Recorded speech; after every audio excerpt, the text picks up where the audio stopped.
Come one, come all. We're jumping into one of our favorite episodes. I only say that because we're talking about running backs. This was a topic that was highly covered last year. I got the Get Right Fantasy crew, the whole network's here. Frank, Anthony, thanks for being here. Absolutely. Sleeves Thanks for having us. Sleeves are all the way up. Hey, do me a favor, guys. Watch this intro.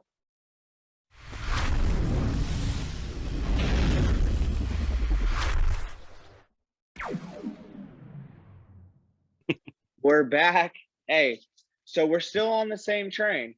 We're talking about our sophomore running backs. It's so many names. I mean, this was a tough one to even start. So I just want to say the first one off the board, this guy kind of came out of nowhere. It's the importance of our show. We're going to be breaking all this down for you. But CEH, you've seen him in some leagues going even top 5 on drafts last year. Anthony, yeah. I think you fell victim. I was one of them. I took him at number 4 overall ahead of Dalvin Cook. Ooh. Oh, that hurt. So kind of when I look at that, I probably should have kind of rethought that a little bit. But sometimes, when you're taking a chance with these, rookie guys, he was on the number 1 offense. Obviously Bell's not going to be a factor next year. So we'll see, kind of what he does. And Damian's gone. Exactly. Damian Williams gone. The potential potential's I don't still think going those to be guys there. were taking that many touches, though. I still don't think that those guys were taking that many touches. I just don't think he's that good. It's the offense. He's okay. They want to throw the ball. They just and obviously that's the big part of it is that they just, they just chuck it in the air. So I mean, he gets, he got 803 yards last year, and but only 4 touchdowns. And that's the downside. You know what I mean? The touchdowns aren't there, and I don't think they're going to go up that much anyways. I think he'd get 4 to 6 max this year too. I think everything pointed towards him being great with the offense that they're in. And normal teams run the ball out. They run the clock out when they're up third, fourth quarter, like these guys were, 20, 30 points. Not Andy Reid. My man is throwing it fourth quarter up by 30. They're throwing it deep to Tyreek. So all that stuff together, he's going to be a tough pickup, even with losing Le'Veon, even with losing them. There's not enough footballs to go around over there. Okay, let's kind of jump middle of the pack after that. These guys, because CH came off the board. Make sure I get this one right for my stat checkers out there. 32nd. Just behind him, you had DeAndre Swift coming off the board. I'm going to group these guys together. DeAndre Swift, Jonathon Taylor, Zach Moss. These were all guys that were throwing their name around every single week. Out of those guys, who do you guys think you're leaning towards? Out of that group, Jonathon Taylor for sure, I think, has the highest draft stock at this point. We were kind of seeing him probably go off the board anywhere between, pick kind of 5 to 8. Or running back 5 to 8. So he's going to kind of fall in there after that initial run of elite running backs come off. Just because, again, he's running behind one of the best lines in the NFL. They obviously have a legit, quarterback there with, Wentz.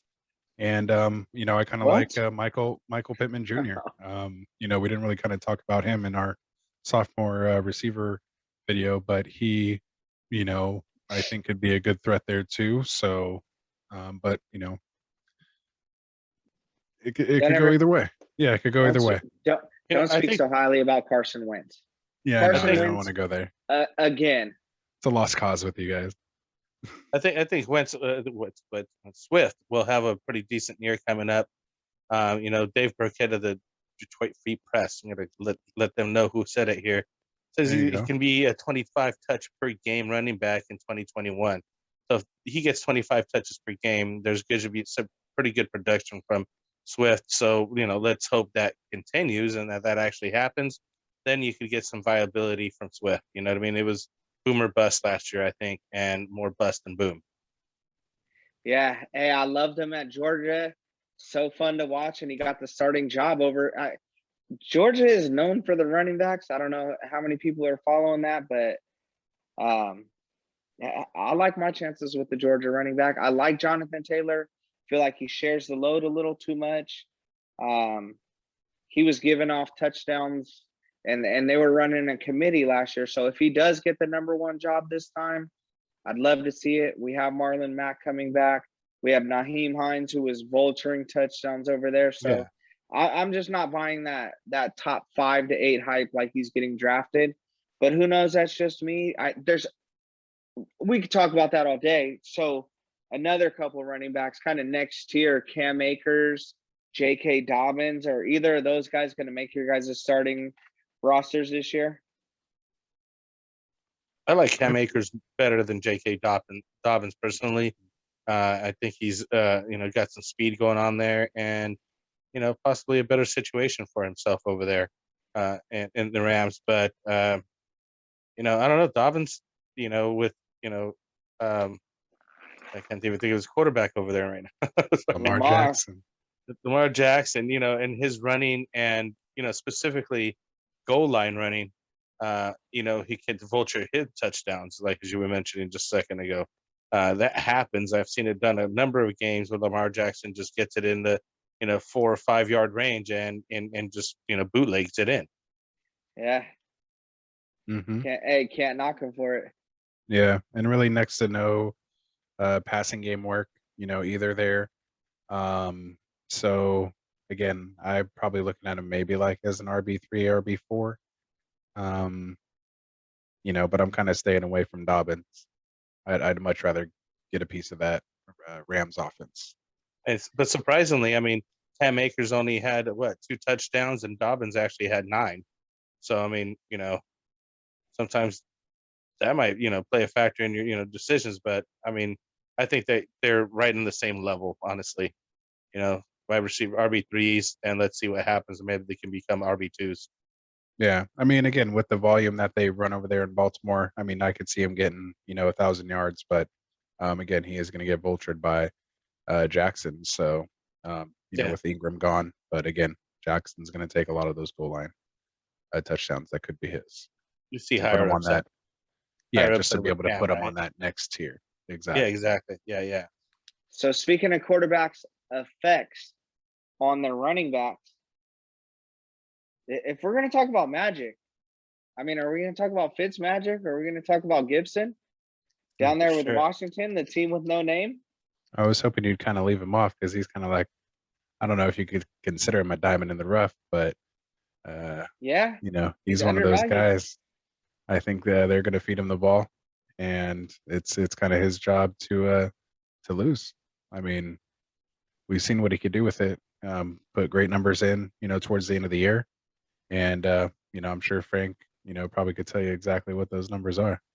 Oh yeah, that's 795 yards, 11 touchdowns, only 2 fumbles on the year. So he already got double-digit touchdowns. He could just get that rushing up, maybe some more even receiving for you because Fitzmagic's going to be there now. I think that he was being relied on heavily in the passing game, and I think Fitzmagic will use him as well. He's only got numbers going up for this guy, so definitely RB2, maybe even RB1 status, depending on where you get him, because he's getting drafted pretty high, right? Yeah. Mm-hmm. So I'll say coming into next year, what I've noticed as far as trends is going to be Gibson's drafted very high, Jonathon Taylor, and when I'm talking about very high, I'm talking about won't make it past the 2nd round. Yeah. But the one we didn't talk about, Mr. Undrafted, and so I even had to look it up. How does somebody of this magnitude even make it to be undrafted and have that kind of impact? Was James Robinson. My guy. He played great in high school, great in college. What I read is he had a 4.64, so I can't call it slow. I can't break 5. But he had a slow 40 day, and they feel like that had effect. Kind of just the cards fell in the right place. If it wasn't for COVID, we might not even be talking about James Robinson. Mm-hmm. Or we would. I mean, he would have just taken the job, from Armstead anyway. Yeah. So, I mean, again, when it comes to running backs, the thing you have to remember is it's not so much the name, it's the opportunities. If somebody's going to get 20 touches, going even back to Gibson, You know, he had 3 games where they gave him 20 touches. If a coaching staff is willing to give a running back 20 touches, that guy has a spot on my roster. Oh yeah. For sure. Simple as for that. sure. Simple as that.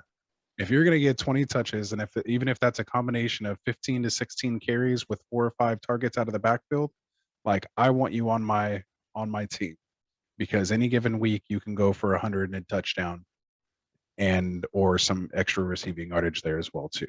Yeah, So, but I mean, the only he was a problem is that, savior last year. yeah, I mean, he totally was. But the only problem is the GM saying that they're going to be drafting rookies, running back core for this season, this offseason. So it's like, is he going to just continue to get, have to battle through all these other players, or they're just going to give him the starting role? Right.